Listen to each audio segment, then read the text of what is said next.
Lesson 50, New Year Resolutions. Do you make New Year resolutions on the New Year's Day? Let's listen to the text to see what New Year resolutions the author made and answer this question. What marked the end of the writer's New Year resolutions? 什么标志着作者的新年决心已经无法实现了？ The new year is a time for resolutions. Mentally at least, most of us could compile formidable lists of do's and don'ts. The same old favorites recur year in, year out with monotonous regularity. We resolve to get up earlier each morning, eat less, find more time to play with the children, do 1,001 jobs about the house, be nice to people we don't like, drive carefully, and take the dog for a walk every day. Past experience has taught us that certain accomplishments are beyond attainment. If we remain inveterate smokers, it is only because we have so often experienced the frustration that results from failure. Most of us fail in our efforts at self-improvement because our schemes are too ambitious and we never have time to carry them out. We also make the fundamental error of announcing our resolutions to everybody, so that we look even more foolish when we slip back into our bad old ways. Aware of these pitfalls, this year I attempted to keep my resolutions to myself.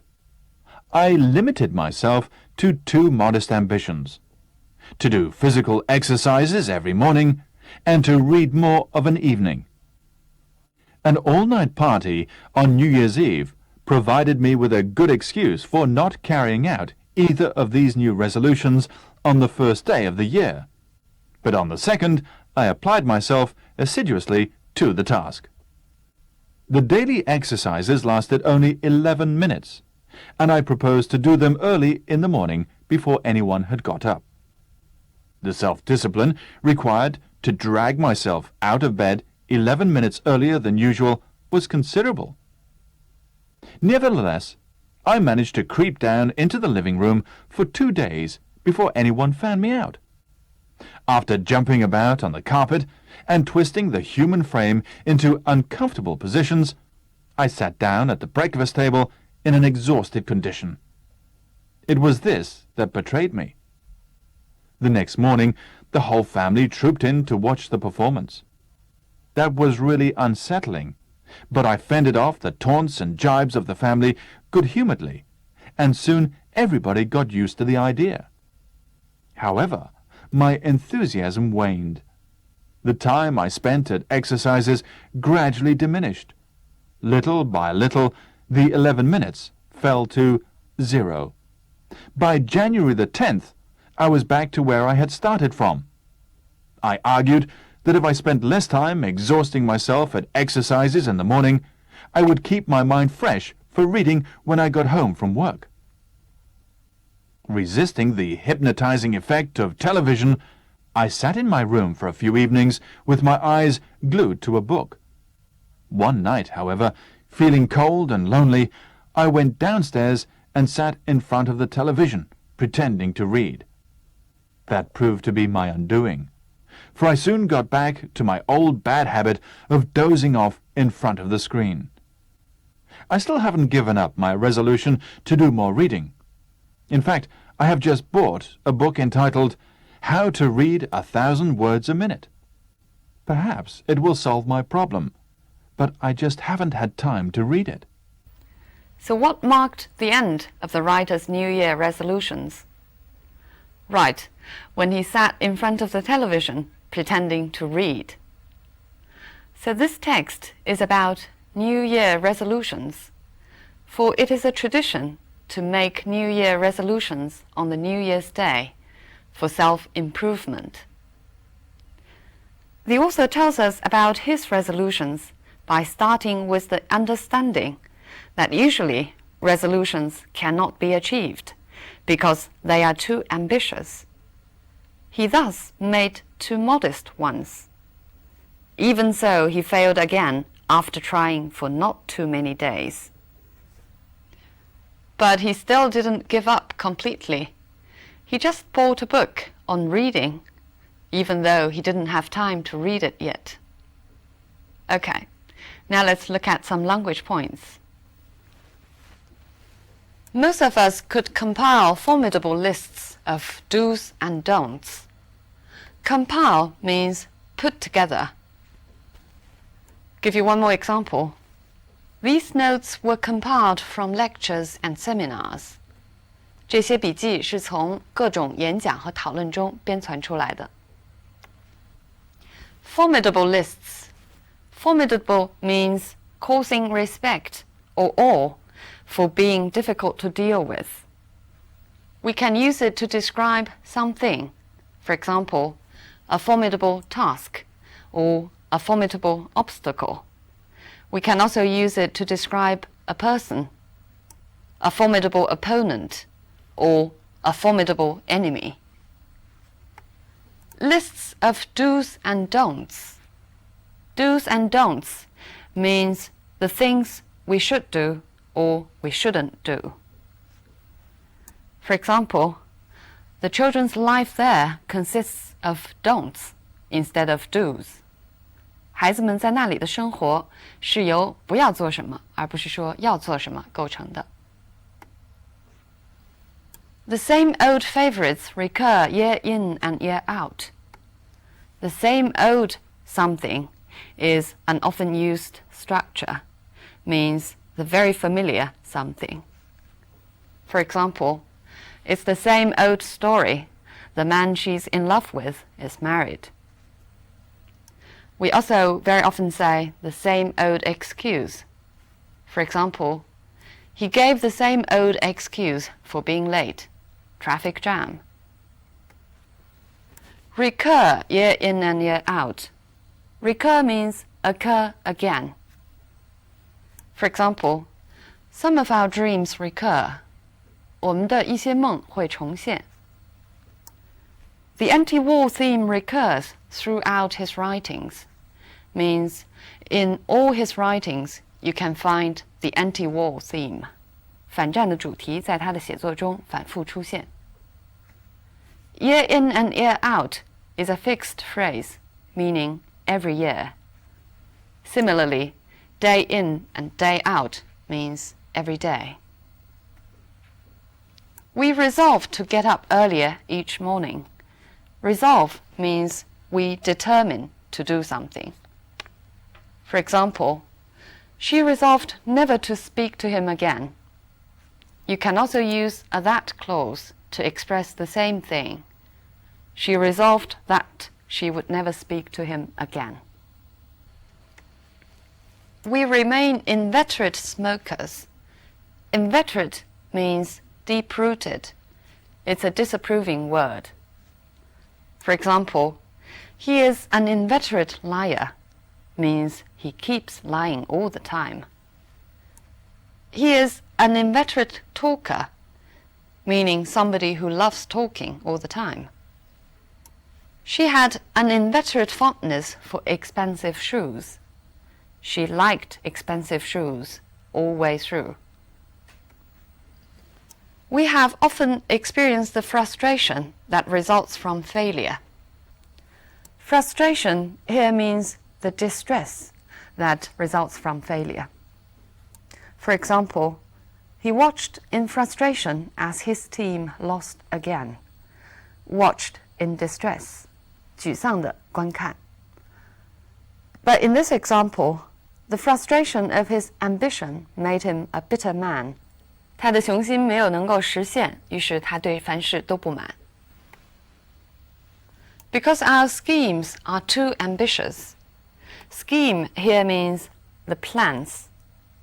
Scheme can both mean the plans to do good or to do harm. Look at these examples.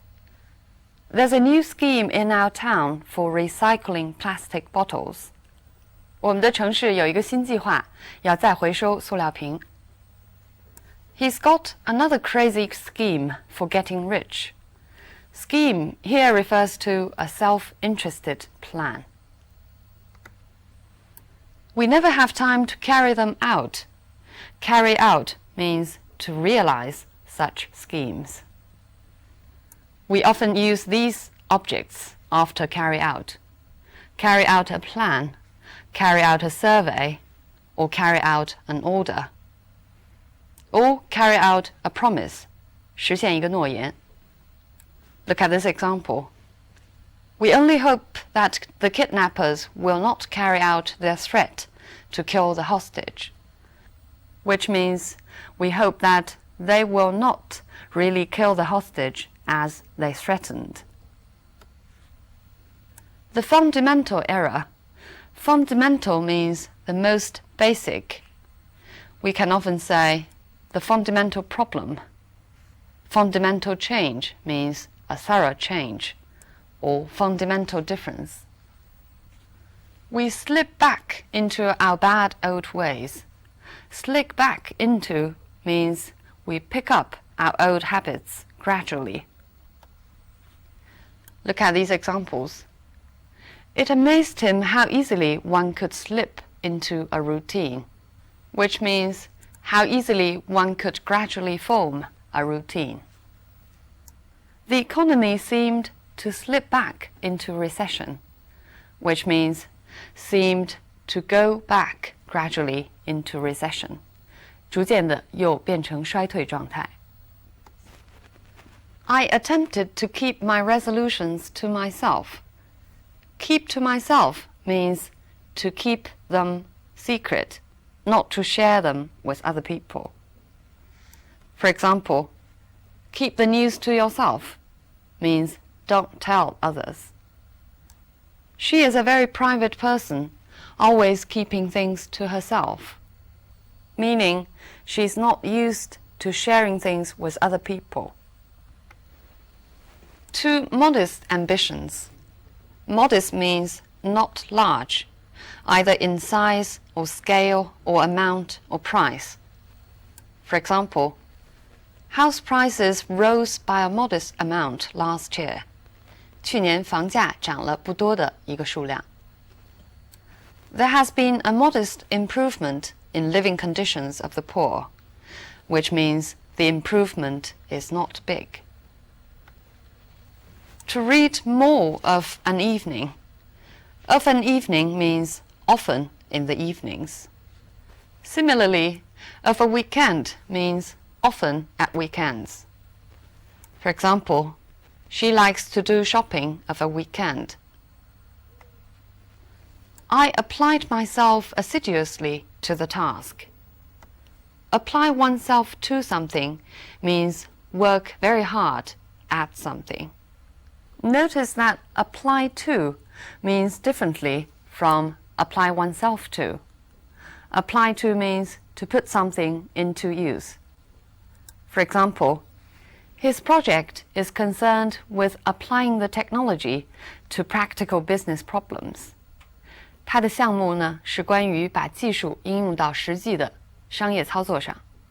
But in this example, it's the phrase of apply oneself to something. He immediately applied himself to the investigation, which means he immediately worked very hard at the investigation. I proposed to do them early in the morning. Propose here means intent, but it's a formal use. The other meaning of propose is suggest. Let's look at these examples. I do not propose to reveal details at this stage. 目前我还不打算揭露细节. Here propose means intent. He proposed that I should become his business partner. Here propose means suggest. But notice propose means after careful consideration, then suggest. Compare suggest. She suggested that we should buy a new car. It may not necessarily be a careful consideration. It was this that betrayed me. Betray here means it was the fact that I was very tired that revealed my New Year resolutions to my family. The meaning of betray most basically is not loyal, 背叛. For example, He was accused of betraying his country during the war. 他被指控叛国。If he is nervous on stage, he doesn't betray it. Betray here means show, as the text does. 如果他在台上紧张的话，他并没有表现出来。I fended off the taunts and jibes of the family. Fended off means I managed to avoid or to fight with. So fend off, you can use fend off to say fend off somebody, which means send away, or fend off something, which means to avoid. For example, she spent the entire evening fending off the unwanted visitors, which means sending the unwanted visitors away. He looked relaxed as he fended off questions from the press. Fend off here means he managed to avoid questions. Good-humouredly means cheerfully. Humoured here means in certain kind of mood. Good-humoured is its adjective. For example, whatever happened, she was always remarkably good-humoured. 好脾气的。We can also express it with a prepositional phrase, in a good humor, or in a bad humor, or in an ill humor. For example, she was still not clear why he had been in such ill humor yesterday. 她现在也不清楚为什么他昨天的脾气这么坏。The time I spent at exercises gradually diminished. Diminish means become smaller or become shorter. For example, the value of a house has diminished greatly or sharply over the last 6 months. 急剧贬值。Diminish can also mean become weaker or less important. For example, what he did has seriously diminished him in many people's eyes. I argued that if I spent less time exhausting myself, I would keep my mind fresh for reading. Here, I argued means I reasoned. We know that argue can mean disagree. For example, the couple next door were arguing all the time. Here, argue means quarrel. He argued that we should take immediate action. Argue here can mean reason, as the text does. This text is written in a humorous tone. How is the sense of humor achieved? One thing the author does is to use some impersonal expressions. For example, the same old favorites recur. Here, the same old favorites is an impersonal expression, but very colloquial, meaning the same old resolutions. We have become so very familiar with them. And in this one, after jumping about and twisting the human frame, here the human frame is impersonal, but we know from the context that it actually means the author's body, so that this formal expression achieves a humorous effect. And in this sentence, the whole family trooped in to watch the performance. The performance refers to what I did as exercises. Again, the impersonality makes the tone humorous.